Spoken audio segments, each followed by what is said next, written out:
কুষ্টিয়া খোকসায় আন্তর্জাতিক নারী নির্যাতন ও বেগম রোকেয়া দিবস 2024 উপলক্ষে র্যালি এবং আলোচনা সভা অনুষ্ঠিত হয়। এছাড়া উপজেলা পর্যায়ে শ্রেষ্ঠ জয়িতাদের মাঝে সম্মাননা প্রদান করা হয়। উক্ত অনুষ্ঠানে সভাপতিত্ব করেন জনাব প্রদীপ্ত রায় দীপন, উপজেলা নির্বাহী অফিসার খোকসা। এই সময় বিশেষ অতিথি হিসাবে উপস্থিত ছিলেন খোকসা উপজেলা সহকারী কমিশনার ভূমি রেশমা খাতুন। উক্ত অনুষ্ঠানের সার্বিক পরিচালনা করেন উপজেলা মহিলা বিষয়ক কর্মকর্তা রুবি আক্তার। বিস্তারিত থাকছে ভিডিওতে। এবং আমাদের মাঝে উপস্থিত রয়েছেন আমাদের সম্মানিত শিক্ষার্থীবৃন্দ, মা ও বোনেরা, আসসালামু আলাইকুম। বেগম রোকেয়া দিবস আমরা এখনো উদযাপন করছি। এই উদযাপনের পেছনে আসলে একটি তাৎপর্য রয়েছে। আমরা কেন বেগম রোকেয়া দিবস উদযাপন করি? প্রতি বছরের ন্যায় এই বছরও আমরা বেগম রোকেয়া উদযাপন করছি। এই বছরের প্রতিপাদ্য নির্ধারণ করা হয়েছে নারী কন্যার সুরক্ষা করি, সহিংসতা মুক্ত বিশ্ব গড়ি। জেলার 5 জন নারী নির্বাচিত হয়েছেন। আমি তাদের নাম জানাচ্ছি আপনাদের জ্ঞাতার্থে। অর্থনৈতিকভাবে সাফল্য অর্জনকারী নারী আফসানা পারভিন, স্বামী মাহমুদ হাসান লিপু, খোকসা থানাপাড়া, খোকসা। শিক্ষা ও চাকরি ক্ষেত্রে অসামান্য অবদান রেখেছেন যে নারী ক্যাটাগরিতে জয়ী হয়েছেন সাদিয়া বিনতে রহিম, তার পিতার নাম আব্দুর রহিম, গ্রাম বেদবাড়িয়া, উপজেলা খোকসা। সফল জননী নারী ক্যাটাগরিতে নির্বাচিত হয়েছেন মিতা রানী সরকার, স্বামী নিতাই চন্দ্র সরকার, গ্রাম খোকসা থানাপাড়া, খোকসা পৌরসভা, কুষ্টিয়া। নির্যাতনের বিভীষিকা মুছে ফেলে নতুন উদ্যমে জীবন শুরু করেছেন যে নারী ক্যাটাগরিতে নির্বাচিত হয়েছেন আনোয়ারা খাতুন, পিতা মোহাম্মদ আব্দুর রহিম, গ্রাম রাজিনাথপুর, হাসপাতাল মোড়, জানিপুর, খোকসা, কুষ্টিয়া। সমাজ উন্নয়নে অসামান্য অবদান রেখেছেন যে নারী ক্যাটাগরিতে নির্বাচিত হয়েছেন মোসাম্মদ মিনা খাতুন, স্বামী আলিমউদ্দিন, গ্রাম রংকে পিছিয়ে রেখে আমরা উন্নয়ন করব, তাহলে কখনো সম্ভব হবে না। কারণ আমাদের জনগোষ্ঠীর অর্ধেক নারী। নারী উন্নয়ন ছাড়া কখনো জাতীয় উন্নয়ন সম্ভব নয়। আমরা যারা আজ উপস্থিত আছি, আমরা এখানে আমাদের মায়েরা বেশি উপস্থিত আছেন, বোনেরা আছেন। আপনারা আপনাদের সন্তানকে, অনেকে হয়তো মেয়ে সন্তানকে বলে যে কন্যা সন্তান, কন্যা সন্তানের দিক থেকে আমাদের পরিবারে এখনো অনেক জায়গায় গুরুত্ব কম দেয়। আমি বলবো না, কন্যা সন্তানই এখন বর্তমান সব দিক থেকে এগিয়ে, পড়াশোনার দিক থেকে এগিয়ে, তারা বাবা মার দেখতেও তারা এগিয়ে আছেন। তাই আমরা আজকের এই দিনে আমরা শপথ নেব যে কন্যা সন্তানকে কন্যা সন্তান হিসাবে না দেখে আমাদের সন্তান হিসাবে দেখে আমরা তাদের উন্নয়নে, তাদের পড়াশোনার দিকে, তাদের বাল্য বিবাহ থেকে দূরে রাখবো। কারণ বাল্য বিবাহ দিয়ে আমাদের সমাজে আসলে যে সমস্যাগুলো হয় আপনারা দেখেছেন। বেগম রোকেয়া দিবস এবং যে আজকে নারী জাগরণের যে কথা বলা হচ্ছে, সেখানে আমি আমার সেক্টর থেকে একটু বলতে চাই, কারণ আমাদের বক্তারা বিভিন্নভাবে বলছেন। আমি একজন ডাক্তার হিসেবে যতটুকু বলতে চাই, আমাদের মেডিকেল সেক্টরে নারীর যে গণজাগরণ ঘটেছে সেই সম্পর্কে ছোট্ট একটু বলতে চাই।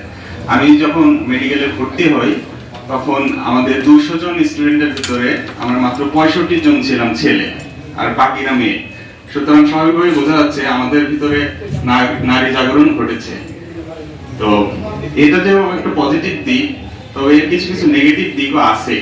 আমরা দেখতে পাই যখন ডাক্তারে আমরা বের হচ্ছি, তখন আমরা প্র্যাকটিসিং জগতে আমরা সেই আউটকামটা, যতজন আমরা ডাক্তার হচ্ছি মেয়েরা, সেই জিনিসটা আমরা অত দেখতে পাচ্ছি না। বাইরে যখন আমরা চেম্বারে যাচ্ছি বা আপনারা যখন ডাক্তারের কাছে যাচ্ছেন, বা অনেকের ভিতরে একটা ব্যাপার মনে হয় যে নারী ডাক্তারের কাছে শুধু মেয়েরাই বা মেয়ে রোগীরাই যাচ্ছেন। নারীর জাগ্রত, নারীর উন্নয়ন, নারীর সম্মান ছাড়া কোনো কিছুই করা, ভালো কিছু করা সম্ভব নয়। সমাজে যা কিছু করে আছে তার অর্ধেক নারী, অর্ধেক নয়। কিন্তু আমাদের সমাজে অনেক শহরকেন্দ্রিক কিছুটা ভালো হলেও গ্রাম অঞ্চলে এখনো নারীদের কিন্তু আগের মতোই দেখা হয়, আগের মতোই নির্যাতন করা হয়, আগের মতোই তারা নিষ্পেষিত হয়ে যায়। আমি পুলিশ প্রশাসনের পক্ষ থেকে আমরা বিভিন্ন জায়গায় যাই, যেমন আমাদের ডাক্তার স্যার বললেন, আমরা গ্রামের প্রত্যন্ত অঞ্চলে যাই। প্রত্যন্ত অঞ্চলের মা বোনেরা, কন্যারা কিন্তু নির্যাতিত, তারা সকল কিছু সুযোগ সুবিধা থেকে, শিক্ষা থেকে বঞ্চিত। কিন্তু কন্যারা জাগ্রত না হলে কোনো উন্নয়ন সম্ভব নয়। কন্যাদেরকে জাগ্রত করতে হবে, তাদেরকে স্বাধীনতা দিতে হবে, তাদেরকে শিক্ষার আলো তাদের কাছে পৌঁছাতে হবে। কন্যারাই পারবে সমাজের উন্নয়ন ঘটাতে, শিক্ষিত সমাজ দিতে, শিক্ষিত জাতি উপহার দিতে। এবং বেগম রোকেয়া দিবস উপলক্ষে আজকের যে অনুষ্ঠান, সেখানে সভাপতিত্ব করছেন বা নিজেদের সম্মান রক্ষার্থে, নিজেদের মর্যাদা বৃদ্ধির খাতিরে মাটিতে পুঁতে ফেলা হতো। কতটা নির্মম ছিল সেই দিনগুলো, কিন্তু আজও কি আমরা সেই জায়গা থেকে মুক্ত হতে পেরেছি? আমার মনে হয় না খুব বেশি মুক্ত হয়েছি।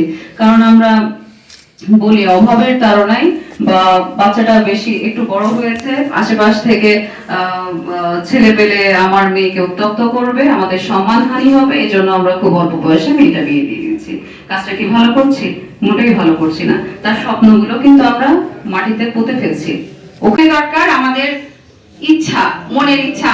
আমাদের রেশমা খাতুন স্যারের কথার মাধ্যমে কিন্তু আমরা সেটাই বুঝে আসলাম, উনি ওনার গ্রামের কিন্তু আদর্শ। আজকে এমন একটি পর্যায়ে এসেছেন, উনি দেশের নেতৃত্ব দিচ্ছেন।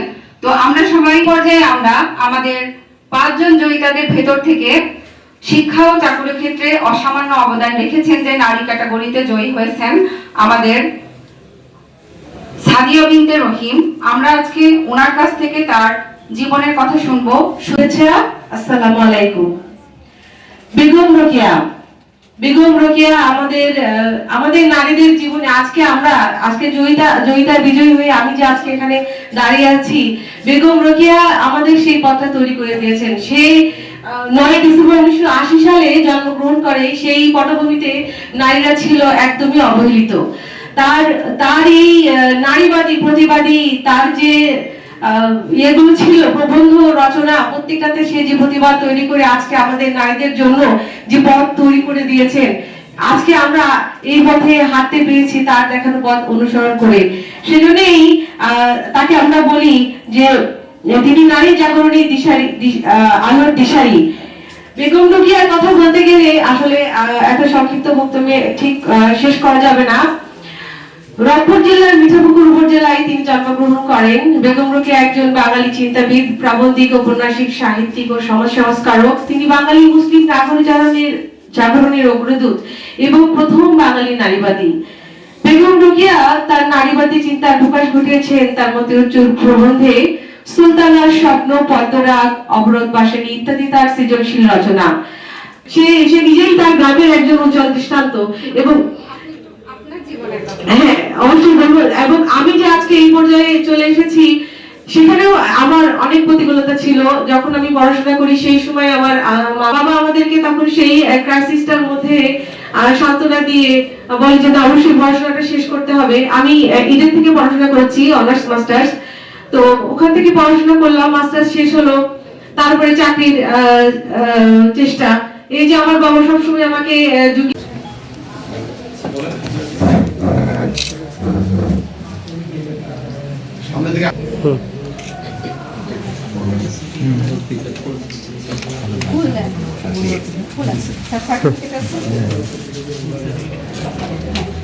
আমরা সবাই হাততালি দিই না? হ্যাঁ, একটু হাততালি দেন। আমার মনে হয় আপনারা কিছু আচ্ছা আচ্ছা, এটা তো হচ্ছে রাহুল দাদারা। হ্যাঁ,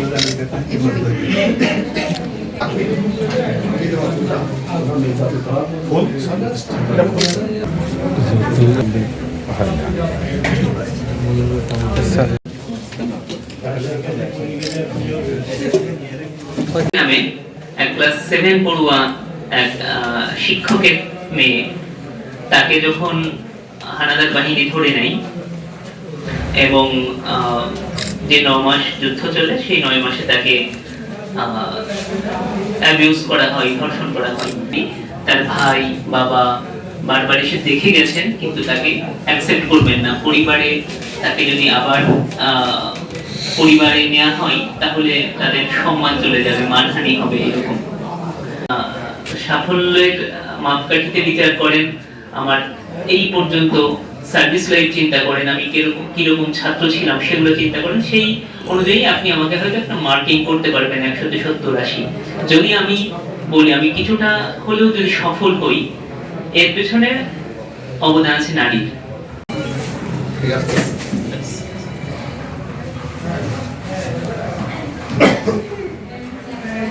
দাদা হাত বিষা করাচ্ছে।